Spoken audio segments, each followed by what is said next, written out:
வேதம் கேட்போம். நீதிமொழிகள் 12ஆம் அதிகாரம். கள்ளத்தராசு கர்த்தருக்கு அருவருப்பானது, சுமுத்திரையான நிறைக்கல்லோ அவருக்கு பிரியம்.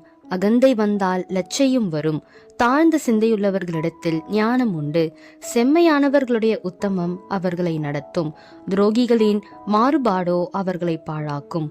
கோபாக்கினை நாளில் ஐஸ்வர்யம் உதவாது, நீதியோ மரணத்துக்கு தப்புவிக்கும்.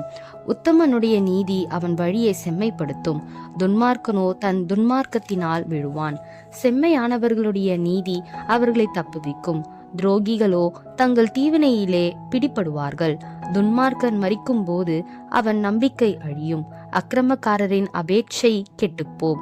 நீதிமான் இக்கட்டினின்று விடுவிக்கப்படுவான், அவன் இருந்த இடத்திலே துன்மார்க்கன் வருவான். மாயக்காரன் தனக்கு அடுத்தவனை வாயினால் கெடுக்கிறான், நீதிமானோ அறிவினால் தப்புகிறான். நீதிமான்கள் நன்றாயிருந்தால் பட்டணம் களிக்கூறும், துன்மார்க்கர் அழிந்தால் கெம்பீரம் உண்டாகும். செம்மையானவர்களுடைய ஆசீர்வாதத்தினால் பட்டணம் நிலை பெற்றிருக்கும், துன்மார்க்கனுடைய வாயினால் அது இடிந்து விழும். மதிக்கெட்டவன் பிறனை அவமதிக்கிறான், புத்திமானோ தன் வாயை அடக்கிக் கொண்டிருக்கிறான். புறங்கூறி திரிகிறவன் இரகசியத்தை வெளிப்படுத்துகிறான், ஆவியில் உண்மையுள்ளவனோ காரியத்தை அடக்குகிறான். ஆலோசனை இல்லாத இடத்தில் ஜனங்கள் விழுந்து போவார்கள், அநேக ஆலோசனைக்காரர் உண்டானால் சுகம் உண்டாகும். அந்நியனுக்காக பிணைப்படுகிறவன் வெகு பாடுபடுவான், பிணைப்படுவதை வெறுப்பவன் சுகமாயிருப்பான். நல்லொழுக்கம் உள்ள ஸ்திரீ மானத்தை காப்பாள், பராக்கிரமசாலிகள் ஐஸ்வர்யத்தை காப்பார்கள்.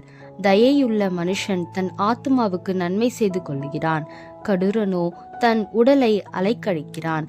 துன்மார்க்கன் விருதா வேலையை செய்கிறான், நீதியை விதைக்கிறவனோ மெய்ப்பலனை பெறுவான். நீதி ஜீவனுக்கு ஏதுவாகிறது போல் தீமையை பின்தொடர்கிறவன் மரணத்துக்கு ஏதுவாகிறான். மாறுபாடுள்ள இருதயமுடையவர்கள் கர்த்தருக்கு அருவருப்பானவர்கள், உத்தம மார்க்கத்தாரோ அவருக்கு பிரியமானவர்கள். கையோடே கைகோத்தாலும் துஷ்டன் தண்டனைக்கு தப்பான், நீதிமான்களுடைய சந்ததியோ விடுவிக்கப்படும். மதிகேடாய் நடக்கிற அழகுள்ள ஸ்திரீ பன்றியின் மூக்கில் உள்ள பொன் மூக்குத்திக்கு சமானம்.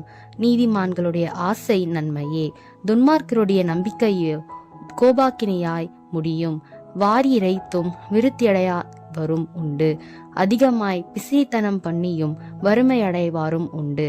உதார குணமுள்ள ஆத்துமா செழிக்கும், எவன் தண்ணீர் பாய்ச்சுகிறானோ அவனுக்கு தண்ணீர் பாய்ச்சப்படும்.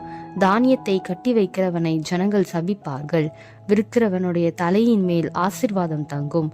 நன்மையை ஜாக்கிரதையுடன் தேடுகிறவன் தயை பெறுவான், தீமையை தேடுகிறவனுக்கோ தீமையே வரும்.